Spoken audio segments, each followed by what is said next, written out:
Buenas noches, compañeros. Nosotros somos el grupo número 7 y en esta oportunidad queremos compartir con ustedes el tema cultivos celulares y sus aplicaciones. Este grupo está compuesto por los siguientes integrantes: Camilo Zapata, Luz Fernanda Torres, Emerson Tavares, Rubén Darío Valencia, Sharon Gina y Valencia e Ivonne Seba, quien les habla. El origen e historia del cultivo celular se da en el siglo XIX.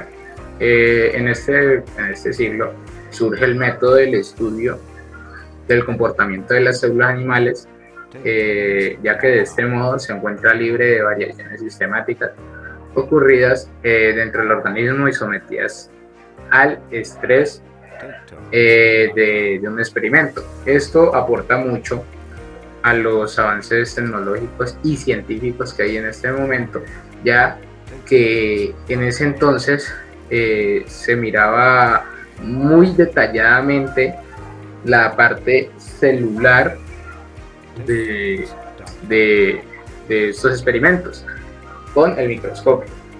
Se colocaba en una base,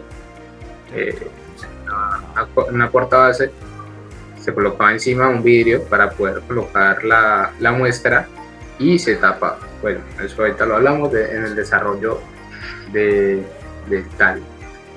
Ahora voy a hablar de los principales autores o descubridores de el cultivo celular. El principal que tuvo el inicio, por decirlo así, fue Sidney Ringer. Él nació en Norwich, Latin, en 1835 y falleció el 14 de octubre de 1910. Y dirán, bueno, ¿y ese señor qué tuvo que ver? Ese señor fue uno de los primeros que hizo como el avance, por decirlo así, y que hizo las soluciones salinas de este mismo tema. De ahí fue llevado a Willy Rose, que nació en Jean el 9 de junio de 1850, un poquito después, y murió el 5 de septiembre. Él también aportó mucho, pero ya con una solución salina más avanzada, que le llamó la solución salina tibia. Y terminando y complementando, el señor, que en este momento les voy a hablar, nació el 13 de enero de 1870 en New Haven. El 30 de septiembre fallece en 1959. Él fue un biólogo igual que el resto de las personas que le acabo de nombrar, y un anatomista estadounidense, conocido como ser el primero en trabajar con éxito el cultivo de tejido artificial. Los dos anteriores lo practicaron, un cultivo natural, por decirlo así, y él ya comenzó haciéndolo artificialmente. Le voy a hablar sobre el desarrollo de las técnicas del cultivo celular. Este desarrollo de cultivo, ¿cómo es? Como les voy a explicar la imagen. Un pedazo de tejido, que sea, se mete en un tubo de ensayo y se le comienza a hacer como una degradación, como que para que afloje un poquito. Después se pasa a otro tubo de ensayo donde ya está bien diluido, por decirlo así, y de ahí la pasamos a los distintos cubreobjetos, que esto nos da la oportunidad de dar a mirar el cultivo celular.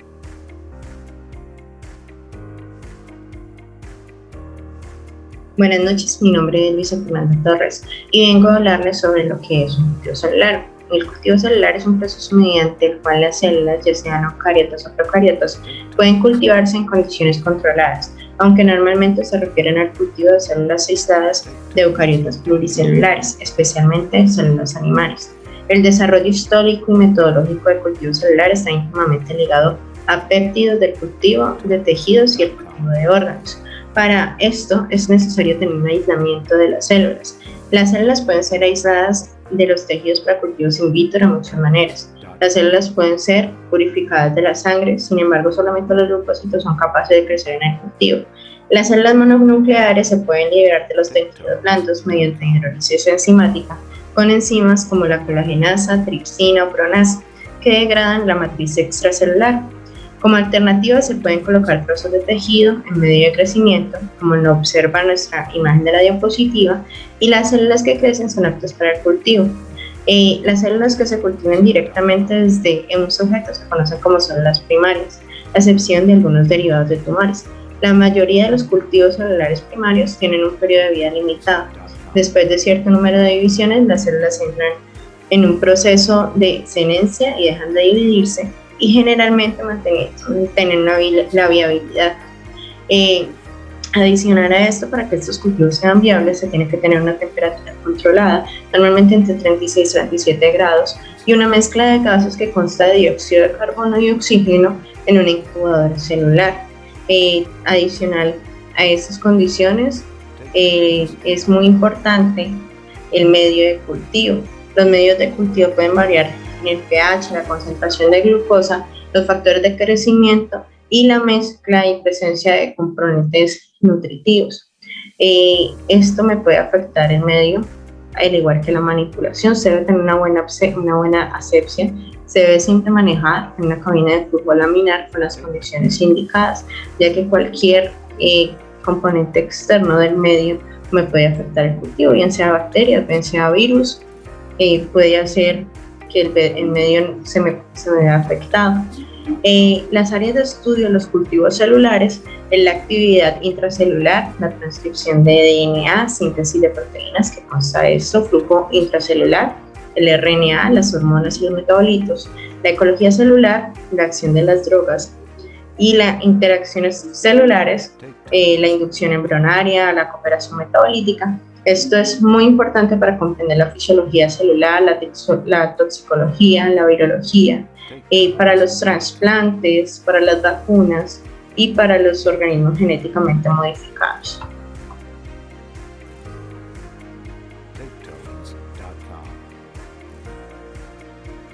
El cultivo celular. El procedimiento para el cultivo de las células se basa en la disociación de las células y se da principalmente por cuatro pasos.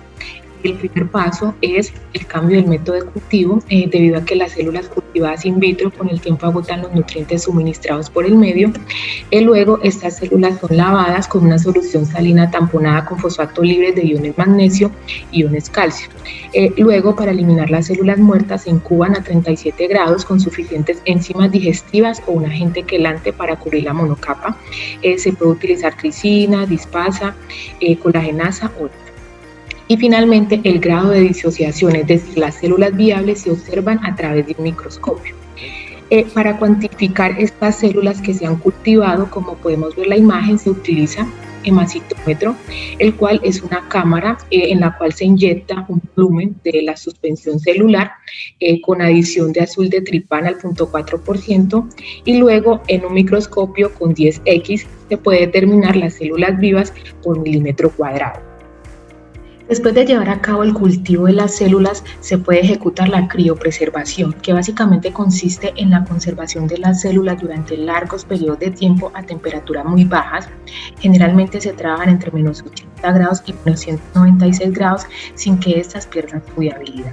Como podemos ver en la imagen, lo que básicamente se hace es suspender las células en agentes crioprotectores, por ejemplo glicerol o dimetilsulfósido, los cuales previenen la formación de sustancias nocivas, cristales extracelulares o intracelulares. Estas células se disocian en el medio de cultivo y finalmente, importante tenerlo en cuenta, la congelación se debe de llevar a cabo a una velocidad lenta y controlada entre 1 y 2 grados centígrados. Esto con el objetivo de evitar que las células se dañen durante este proceso.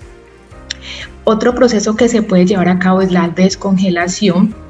Importante tener en cuenta que a diferencia de la congelación, este proceso se debe de llevar de una manera muy rápida para evitar la formación de cristales en qué momento la temperatura empiece a descender. Además, si este proceso se lleva a cabo lentamente, se dañan las células y se pueden perder. Para este proceso es necesario introducir las células en un baño de María a 37 grados para que se puedan descongelar. Luego las células son lavadas para eliminar los agentes crioprotectores que se utilizaron durante la congelación.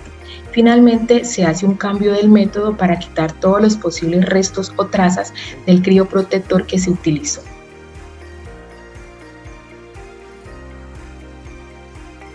Continuando con la exposición, yo les voy a hablar sobre tipos de cultivo celular. Se entiende por cultivo celular el conjunto de técnicas que permiten el mantenimiento de las células in vitro, manteniendo al máximo sus propiedades fisiológicas, bioquímicas y genéticas. Se distinguen 4 tipos de cultivo celular: cultivo de órganos, explantes primarios, cultivos histotípicos y organotípicos y cultivo celular primario. El primero que les voy a hablar es del cultivo de órganos, el cual se caracteriza por colocar el órgano sobre una rejilla situada en una interfase líquido-gas, de un medio del que obtiene los nutrientes y el que puede liberar los desechos. Este tipo de cultivo simula las características del tejido in vivo. También permite mantener los tipos celulares diferenciados, por lo que representa una buena réplica del tejido de origen. Sin embargo, no crece mucho y no se puede propagar.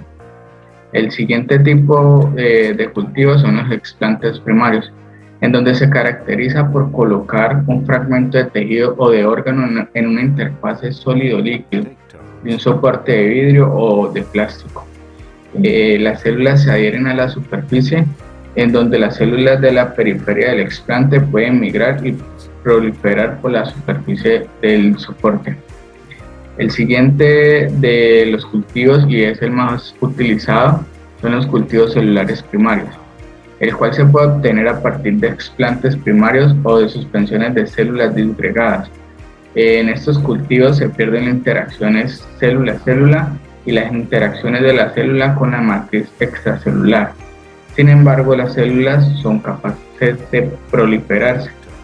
Se debe tener en cuenta que al cabo de un tiempo se hace necesario trasplantar las células, debido a que las células establecen contactos entre ellas que inhiben su proliferación y el crecimiento se detiene. Esta operación se denomina subcultivo o fase. Los cultivos celulares primarios se clasifican en 2: cultivos en monocapa y cultivos en suspensión. Las células del cultivo primario en monocapa se dispersan por métodos enzimáticos y se pasan a un nuevo frasco de cultivo. En el caso de las células en suspensión, sencillamente se diluyen en medio fresco. Los sucesivos cultivos así formados se denominan línea celular. Normalmente las líneas celulares tienen una vida finita. Según el tipo de células se pueden prolongar entre 20 y 100 generaciones. Como último cultivo están los cultivos histotípicos y organotípicos. Los cultivos histotípicos son cultivos de un solo tipo celular que consiguen alcanzar una elevada densidad celular. Los cultivos organotípicos constan de varios tipos celulares que interaccionan entre sí de una forma que intentan parecerse lo más posible a la original. El objetivo final de este tipo de cultivos es la creación in vitro de tejidos u órganos completamente funcionales que pueden ser utilizados en injertos o en trasplantes. Los cultivos organotípicos constituyen la base de una nueva disciplina denominada ingeniería de tejidos. Hola, mi nombre es Emerson Tavares y vengo a hablarles de las aplicaciones clínicas y científicas de los cultivos celulares. Primero hablaremos de las aplicaciones científicas, las cuales pueden ser en la biología, ya que nos ayudan a la investigación biológica y bioquímica de las células. La fisiología, ya que nos puede ayudar a estudiar el envejecimiento y metabolismo de algunas células salvajes y enfermas, y comparar entre ellas qué cambios tiene una célula enferma a una normal. También la investigación de infecciones entre células salvajes y patógenas. También agentes específicos como pueden ser virus y bacterias. desarrollo de fármacos, los cuales nos pueden ayudar a estudiar mejor lo que pueden efectuar dentro de nuestro organismo o cuerpo y las pruebas de ellos para saber si son viables o no para aplicarlos.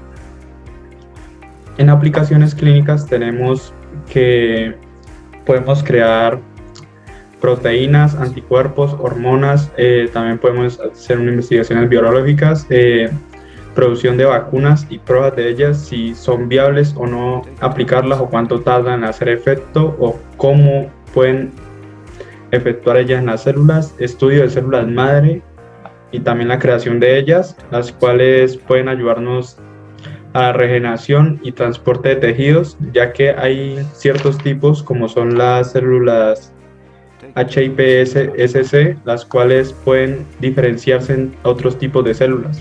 Entonces nos pueden ayudar a crear o regenerar ciertos tejidos u órganos.